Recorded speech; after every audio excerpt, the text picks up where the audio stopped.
Ladies and gentlemen, welcome to the Evening Jones. Let me set that game. All right. All right, if you're watching at theeveningjones.com, need you to log in, use Twitter profile, Facebook profile, whatever you got, go ahead and use it. Once you do that, you can participate in our chat room. You can also send in your questions, type them in, put them up on the screen, or you got a webcam and headphones. Who knows? I may actually indulge you guys in this one time. Wow. I show up and we got two questions. I ain't done one of these in like a month. Two people got questions.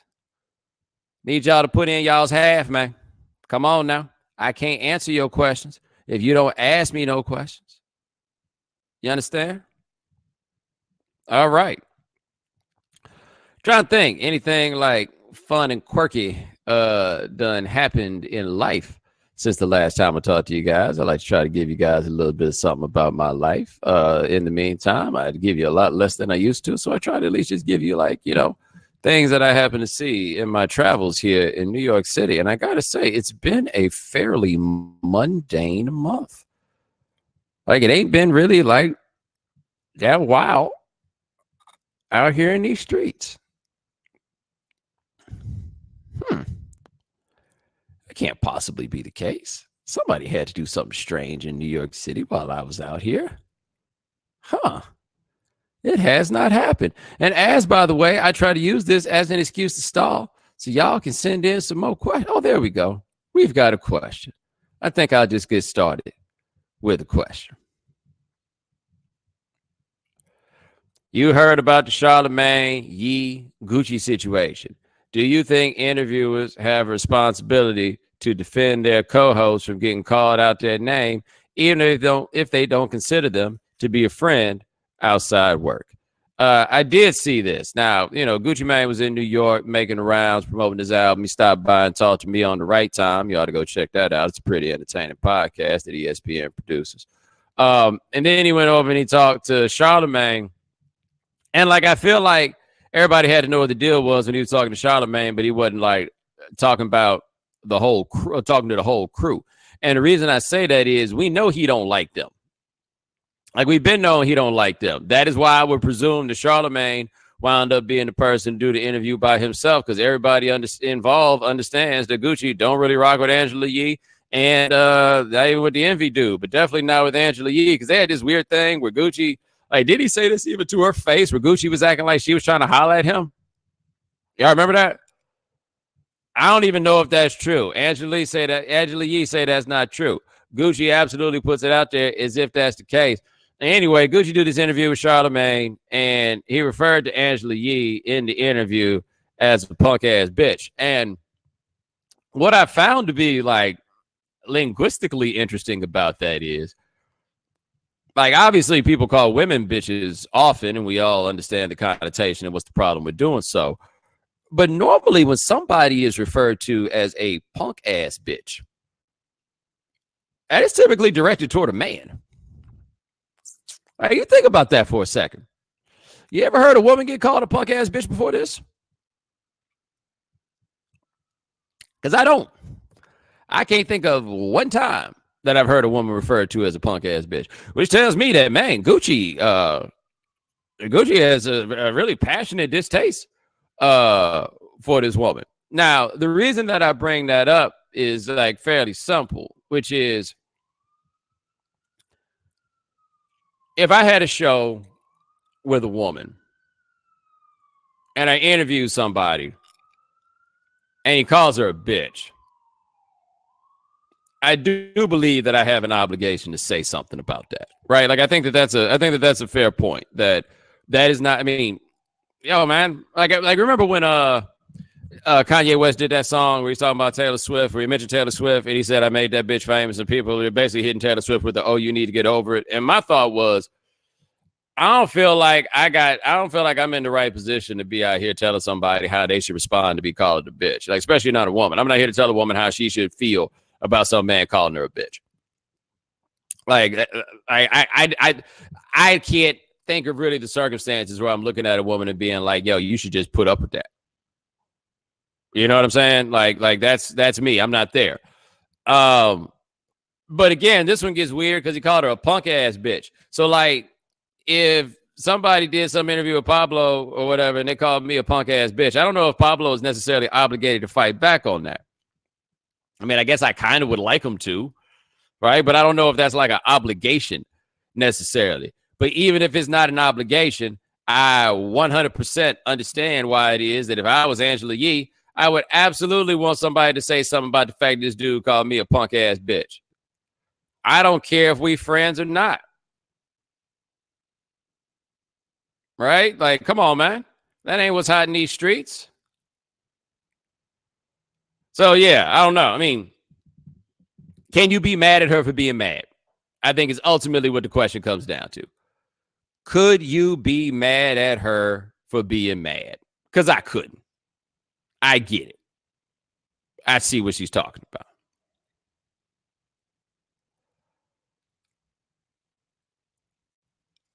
All right. Appreciate the question. Let's go to the next one. Have you read or have you gotten a chance to read Morris Day's biography? Actually, I have gotten a chance to read Morris Day's biography. I would recommend to you, if you are a Prince fan, that you should read Morris Day's biography, if for no other reason than it legit takes like 3 hours to read. Like, it's not a long read at all. But like when I saw that he had a book coming out, I was feeling a little bit guilty. I was like, I don't know how I feel about myself. The idea that I'm really going to tune in. Like, I'm going to read your memoirs about your life because I actually want to hear about somebody else's life. Like, that kind of feels disrespectful. I can't be the only person who thinks that. That's a little disrespectful. That's the way I saw it. I felt like that would be disrespectful to Morris, and I wasn't sure I wanted to do it that way. But then I found out that Pop Life was about Morris. What's the matter with your nose? Is that where all your money goes? The river of addiction flows. Yeah, that was about Morris. I was like, oh, okay, cool. I'll go ahead and give it a read. And shout out to Morris Day for self-awareness. And the reason I say shout out to Morris Day for self-awareness is Morris knew damn well ain't nobody trying to read no book about him. We wanted to read a book about Prince.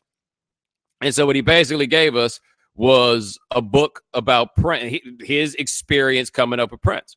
And I thought it was a very enjoyable read. Like, it ain't no prize winner or nothing like that, but it's something that I think that if you're into Prince, that you ought to check out. I did feel like I learned a lot about Morris Day, even if I wasn't always like that concerned with Morris Day.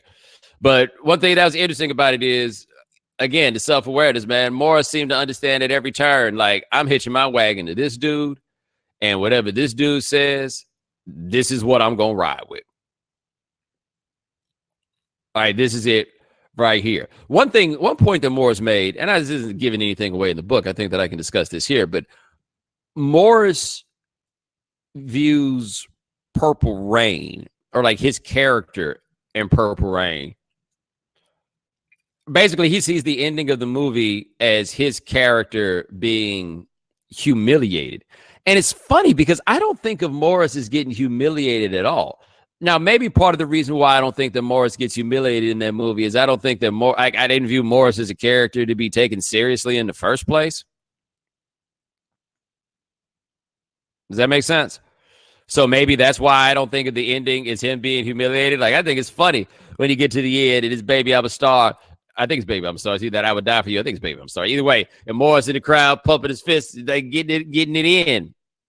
Like, I don't think he got embarrassed in that. That characterization was a little bit of a surprise. But I think you ought to go check that out.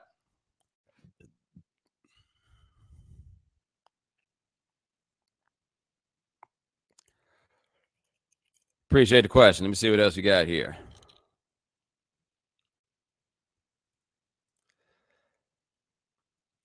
How are you enjoying the Sturgill Simpson experience? Okay, I don't think I've talked about the Sturgill thing here. So I've heard about Sturgill Simpson a few times. I've seen him perform on the Grammys before, and I thought it was dope. I have to be honest with you. I don't remember seeing it at the Grammys, but after I tweeted about him, people pointed out my tweets about him at the Grammys. So, like, apparently it's very notable when I talk about country music. Okay, cool. So he puts out this new record called Sound and Fury. And it is still a country album, but it's more country-ish. Like it feels a lot more like a My Morning Jacket record than I would say it feels like Sturgill's previous records. And yes, I've gone through the previous records. Like I'm kind of in on this. So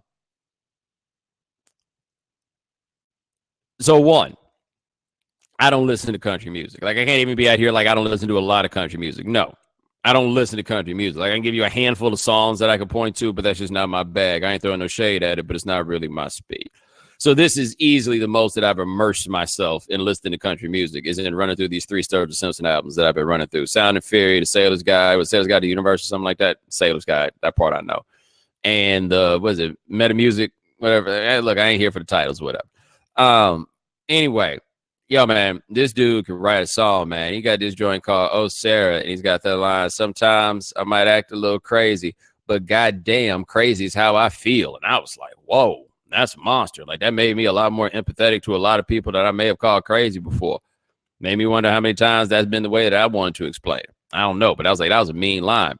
Dude's a mean guitar player, too. Check out this joint called It Ain't All Flowers on the Meta Sounds joint. Like, sonically, it's just amazing. It's like, you got a whole lot of reverse stuff going on and everything else. Like, at least in my limited experience with country music, I can't think of anybody as sonically adventurous as he is. And the actual songwriting itself is a monster. Like, yeah, there's one line. I found it to be really interesting because okay, so I mean, it's a pretty traditional country song that he's singing, but he's got a line where he's like, we can get high, play a little golden eye, got an old 64. Number one, that's pretty relatable right there, buddy. Like that's how you connect the map. It's by talking about things like that.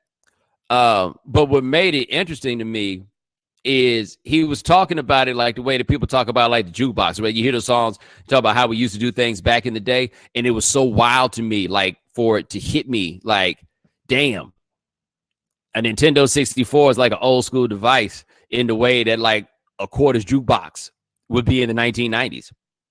Like that's how far we have gotten here. He's talking about, I got an old 64. It's the only kind there is, man.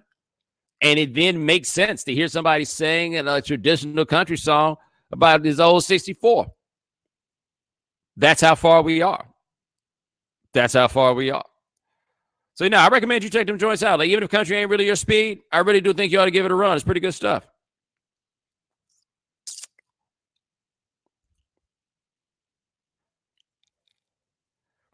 Appreciate the question. Let me see what we got here. Have you visited the Joker Stairs in the Bronx? And why are people so mad about the tourists? Well, I have not visited the Joker Steps. I tend to go to the Bronx with purpose, and that's not really enough of a purpose. Number two, it's not as though I went to see the Joker movie or anything like that. And so you understand what I'm saying? Like it has no appeal to me. But your question is, why are people so mad about the tourists? Because that's not Disney World, man. Like, those people live there.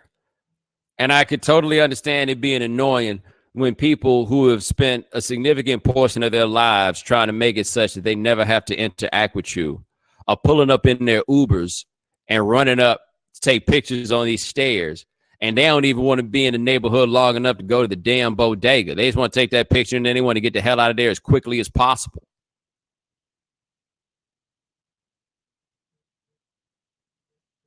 You know? Nah, I get why those people who live there are offended by that. I don't understand how you can't get how those people are offended by that.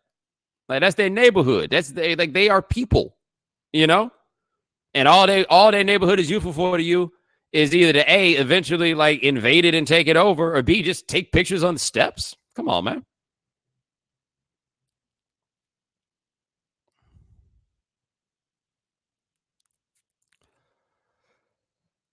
Appreciate the question. Let me see what else we got here.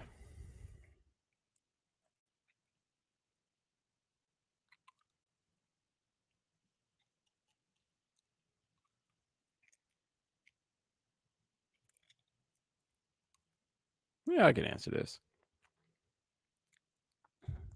Do you enjoy interviews more with people you know or people you're learning about as you go along? That is a very interesting question.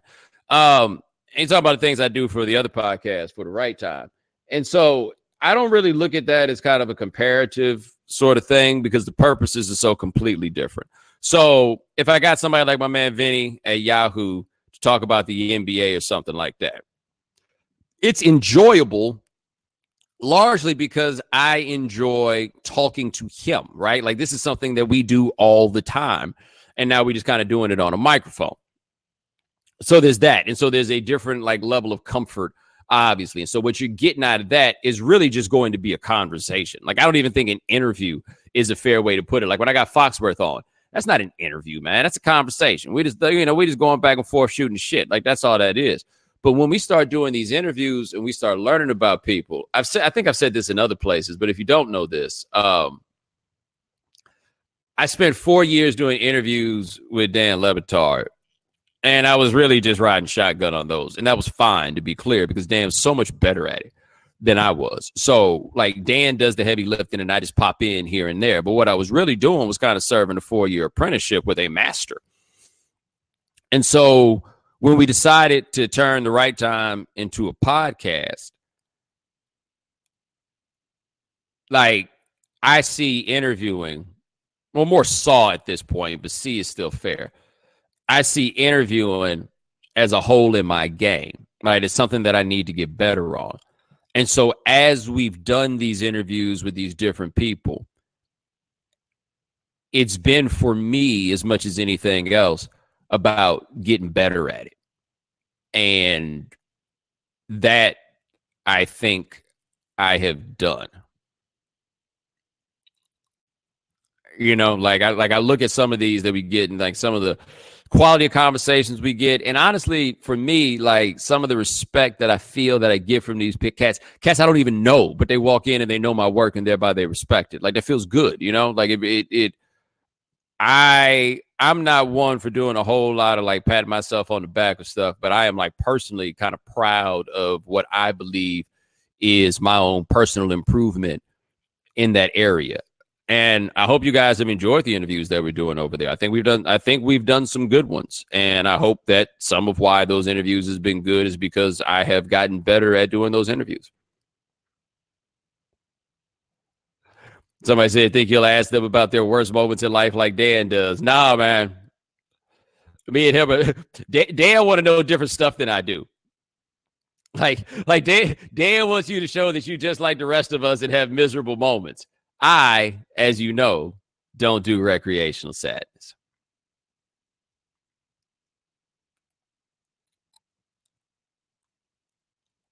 Well, I'll continue this part. How do you think you have changed and evolved as an interviewer over time, or any of the changes, things you consciously tried to do, or things that just happened? So here's the thing for me with interviewing. I didn't get into this business to hear what other people had to say. I got into this business to talk. Like I had to learn, and I'm still struggling. I wouldn't say struggling, but I still need to improve on this. I had to learn to not talk over these cats through these interviews and make the interview all about me answering the question before I finish, you know, like answering the question for myself before I hand it off to the person. Like I had to learn to get out of the way. The thing that's kind of tricky with The Right Time in that regard is people come to hear me.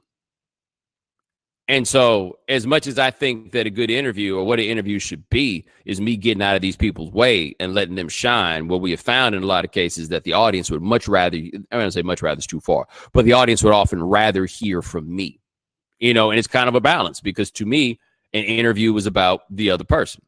And so I think as more time goes on and more people come to understand like what's foundational about the interviews, what I would hope ideally is they'll be like, hey, man, is Bomani doing an interview? I don't know who this person is, but I trust him that this is somebody I might want to hear about.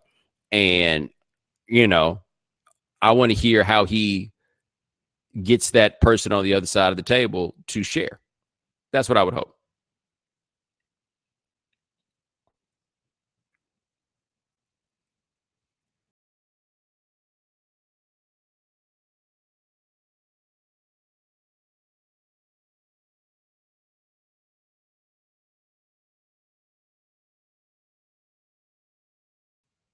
Yo, that was weird. Anyway, I'm back.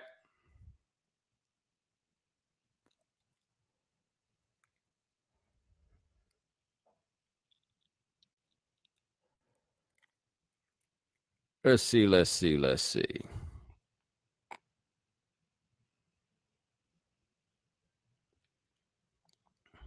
All right. Are you surprised Kanye had a weak gospel album given his previous sample usage? No, I'm not surprised. And as much as like, so when I first listened to that Kanye gospel record, the first thing I said was it's hard to make a gospel record that don't feel like nothing, but here we are. And that is what happened there. Like I'm not a Christian, but I can feel some of gospel music. Like that's what it's got for you, man. That thing that make that hair stand up behind your neck. You know what I'm saying? Like that's what it does. That's what it gives you. That's not what Kanye gave us. But I really think the explanation as to why it is, like some of it is certainly songwriting. I didn't think the production was necessarily bad. I thought some of it was good. And by the way, go check the track list. Like he's got Timberland on like 4-5 tracks. But the thing is, Kanye can't sing. Like you're not really gonna push your way through a gospel album without having a hell of a powerful voice. Like it's a serious question because I don't listen to that much gospel music. Can you start naming the gospel singers that don't have powerful voices?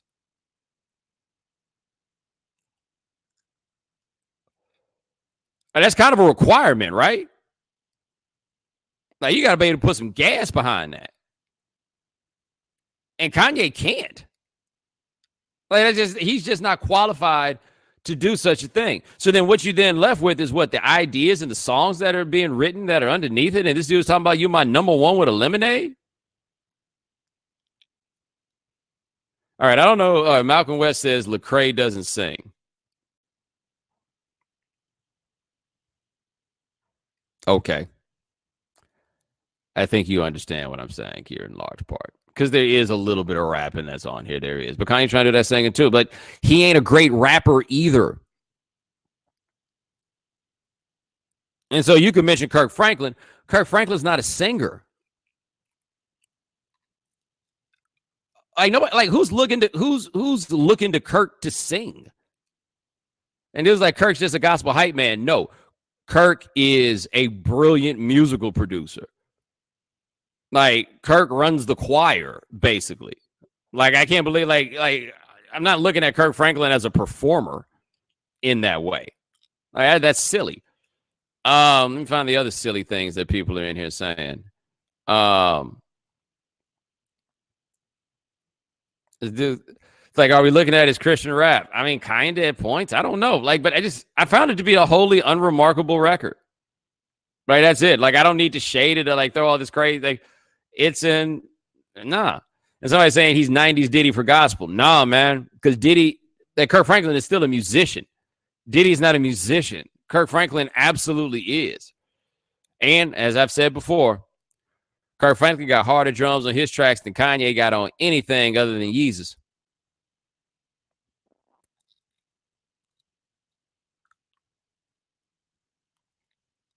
Tell me I'm lying.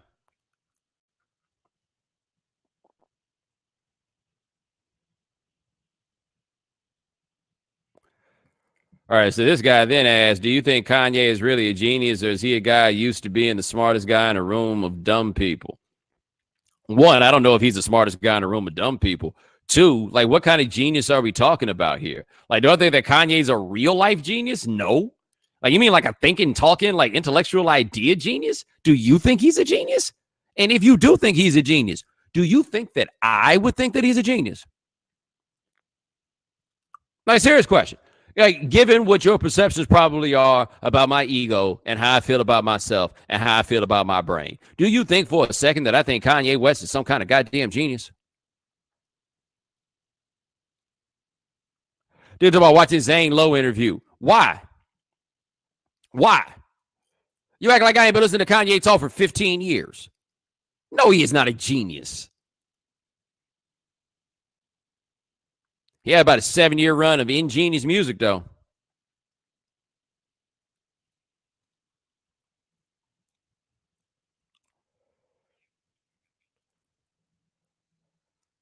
Appreciate the question. Let me see what else we got here.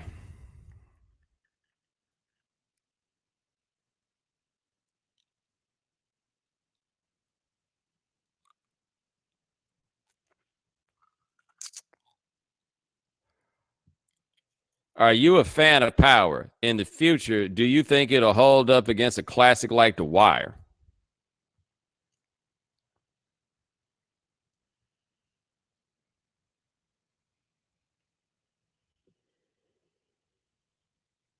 Are you serious?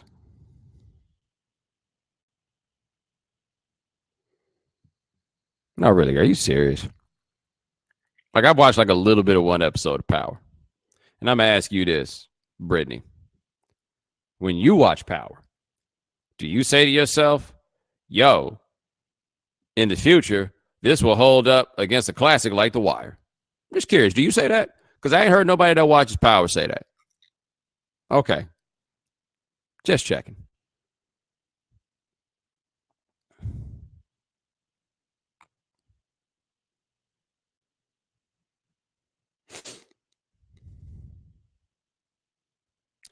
All right, somebody said here, guess this is a good time to ask, but I wanted to hear Dan on the right time. Would be nice for you to hear you two. Okay, have a conversation. Something you thought about. Now we record the right time while he's doing a radio show.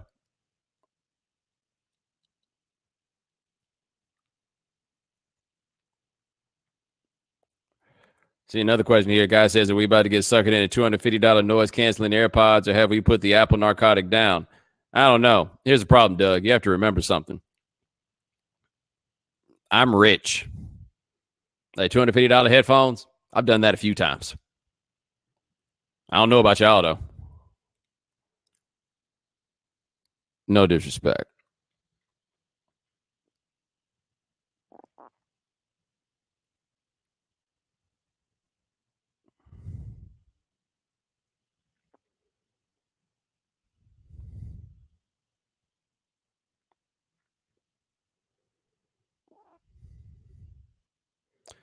All right, going through these questions, seeing if y'all help me out a little.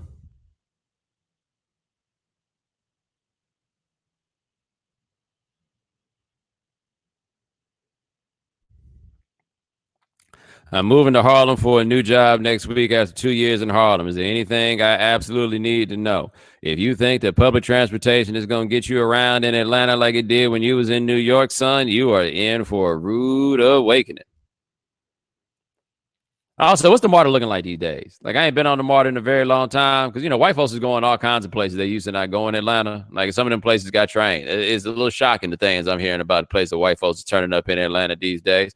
And I'm just telling you right now, I mean, I'm just asking rather than telling you. I'm just asking. Because back in the day, I don't know if y'all know what MARTA stand for. Who in here know what MARTA stand for? Anybody in the chat room know what MARTA stand for? MARTA? It's public transportation in the city. JP say he know what MARTA stand for. What MARTA stand for, JP? Tell us what MARTA stand for.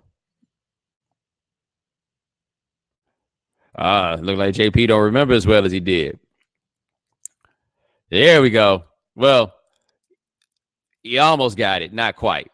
He said moving African Americans around Atlanta. Does that spell MARTA, son? JP, does that spell MARTA? There we go. Where's the T? MARTA stands for moving Africans rapidly through Atlanta. That is what MARTA stands for. So I would like to know, like, whether or not, as these things are changing, whether the A is going to have to change. Like, moving all y'all rapidly through Atlanta. Is that what it's going to be? Is that how everybody's coming together? I love hearing the different acronyms that people have for their public transportation, wherever they happen to be. In LA, it's the RTD, the rough, tough, and dangerous. Yes, moving Africans rapidly through Atlanta makes me laugh every single time. Every single one.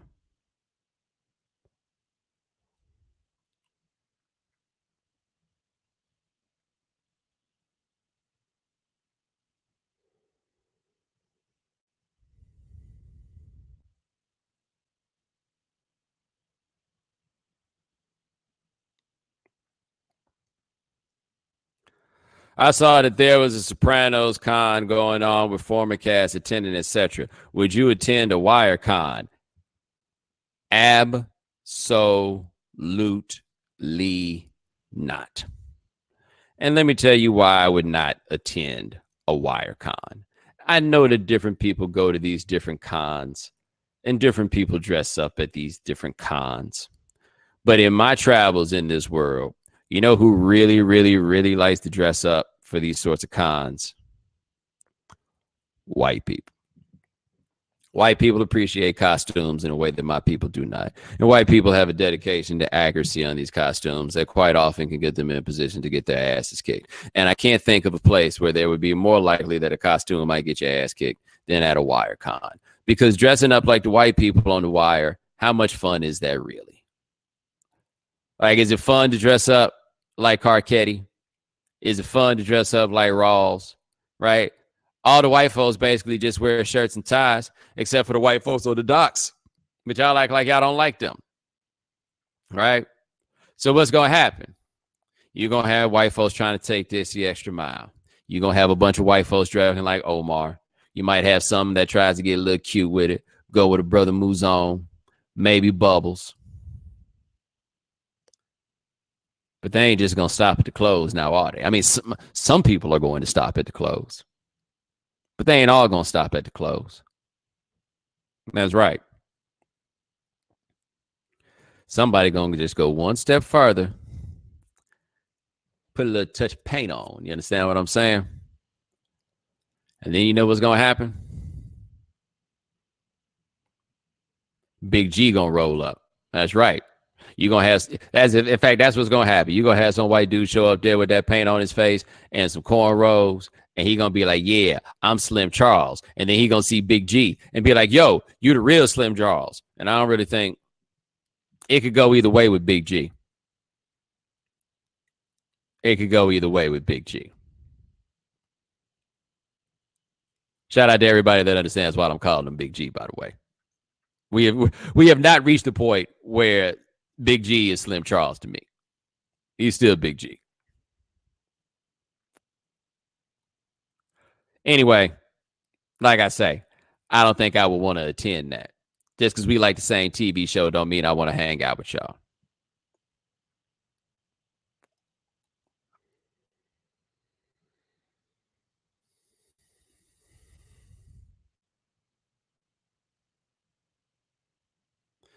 Right, let me see what else we got here.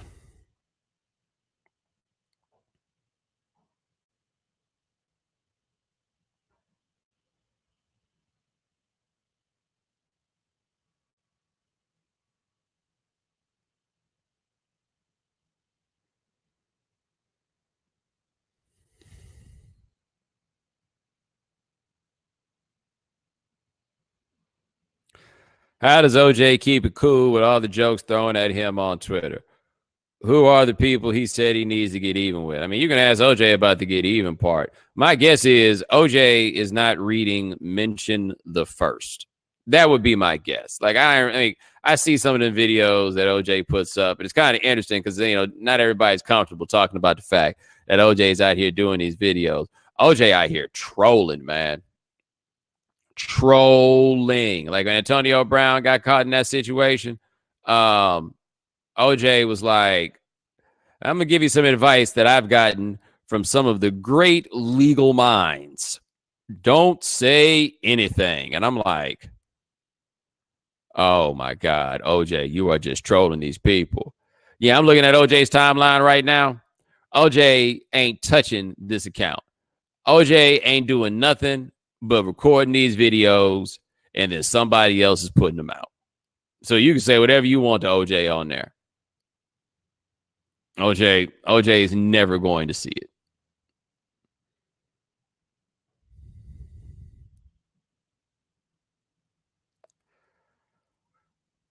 Appreciate the question. We got anything else here?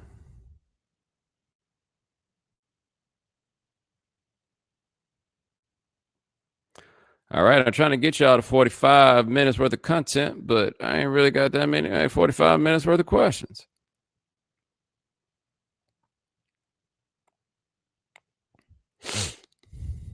All right, Carl said about OJ, I like how people act like it's morally wrong to follow him. Get a grip. I mean,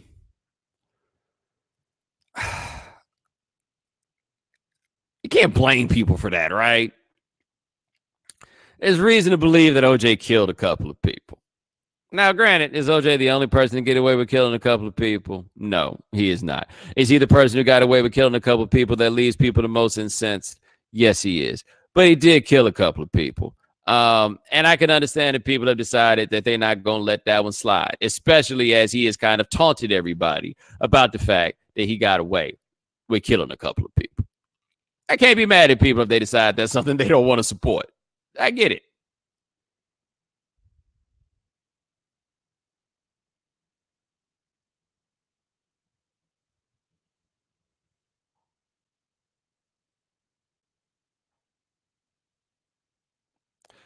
Did you see Mitch McConnell get passed over for the Dak at Cummins funeral? I did see that happen. And as funny as the video was, if I had to guess, that dude didn't want to touch Mitch, and Mitch didn't want that dude touching him. Like, I think that there not being a come together of DAP in that moment, probably a win-win for all parties involved. I think everybody got what they wanted.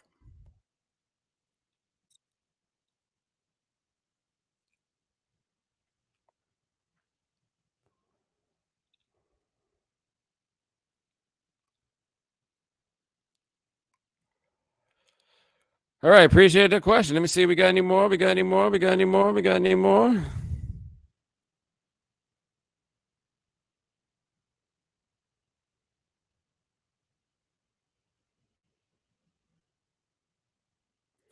Yeah, my man B. John said Kanye's thing is going to be awkward. Nah, apparently the Kanye's thing is not going to be awkward because I thought it was going to be awkward with him. It was going to be awkward immediately after he died.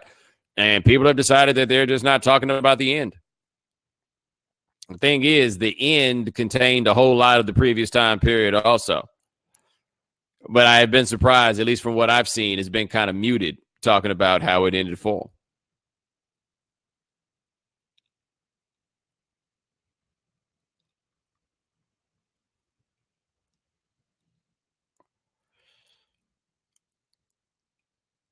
All right, keep looking, keep looking, keep looking, guys. I'm trying to do it for you, but I ain't really got the materials to work with here.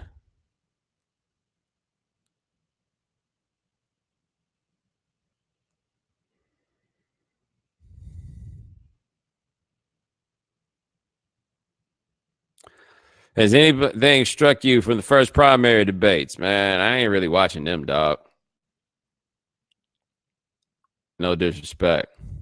This guy in the chat room saying you tripping if you don't think you resemble Kyrie's dad heavily. I can see why you say I look like him, but if you acting like you mixing me up with a dude that's like 10, 15 years older than me, then you're a fucking idiot, Cameron Bragg. Are you a fucking idiot, Cameron Bragg? Feel free to answer. What you got? Like, did I say I don't look like him? Did I say we don't bear a resemblance? No. Do you remember when I said that, Cameron Bragg? Why aren't you in the chat room anymore, Cameron Bragg? I know you were just here.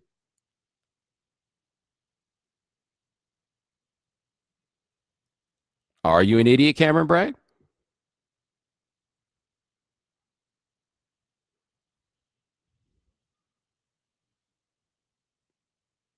Come on back, Cameron Bragg.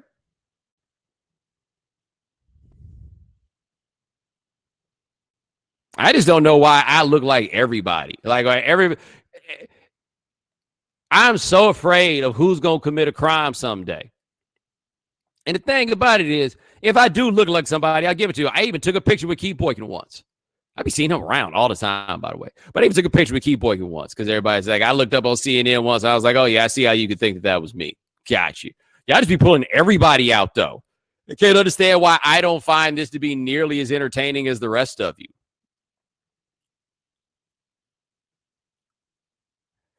And where is Cameron Bragg? Oh, there you are.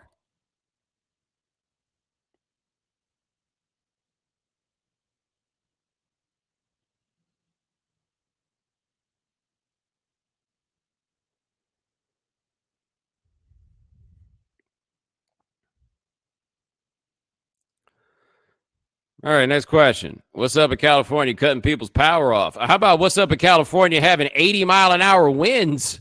Yo, man, living in California, I did that for 2 years, and little did I know that was the riskiest thing I ever did.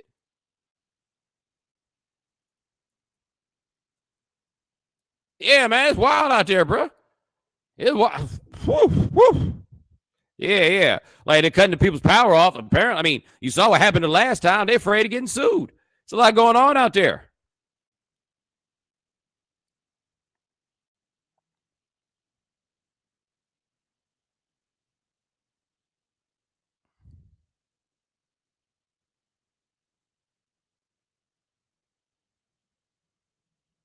Somebody said white people don't even notice and how often stupid this POC looks like this POC thing is. Yeah, but to be fair to white folks on this one, it'd be a bunch of my own people doing the same damn thing.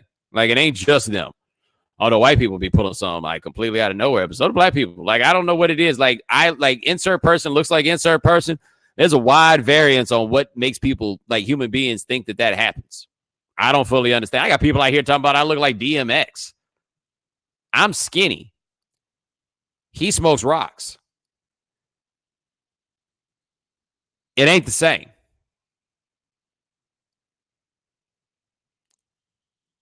It ain't the same.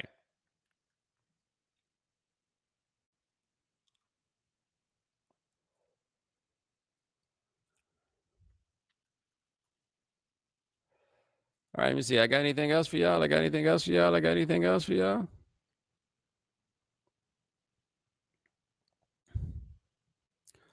I think it is last thing. Carl says, what is your use for Twitter now? Are your long interaction days over? They sure are. My use for Twitter at this point is news aggregation. And every now and then I might want to talk about something. But no, no, no, no, no. It was one thing when my base was small and the people I was rocking with were friends. That ain't what it is anymore. It's not really that much fun to get bombarded in the ways that I do when I talk about stuff to somebody who actually wants to engage. So now I'm good on that. All right, last question here. This is apolitical and whatever. Folks are mad about Bernie's response to being asked about the talk. Should we have expected anything different? Let me ask you a question. What did you expect Bernie Sanders to say? Like, if that wasn't a no-win situation, I don't know what is.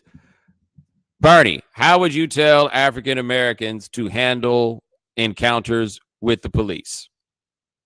He said that he would tell them, correct me if I'm wrong, to be very respectful, kind of like keep your hands so you can see them, the whole nine, everything else, and, you know, try to stop that officer from shooting you, basically. I understand why you don't want to hear a white man say such a thing. But why did you ask the white man this question in the first place? Like, he's not in a position to answer this in a way that's going to be satisfactory for somebody who really cares about what the answer is. It's not possible. And I think that there seemed to be some measure of understanding on his end that it wasn't going to be possible.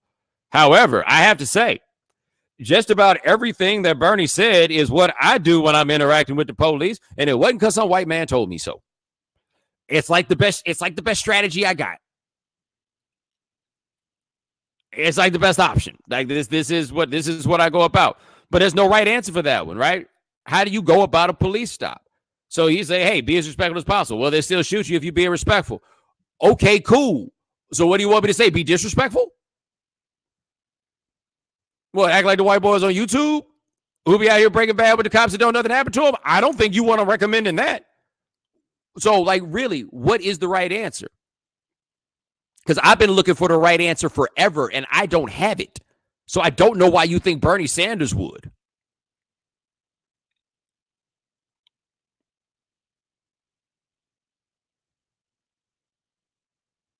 And that, by the way, not a political observation.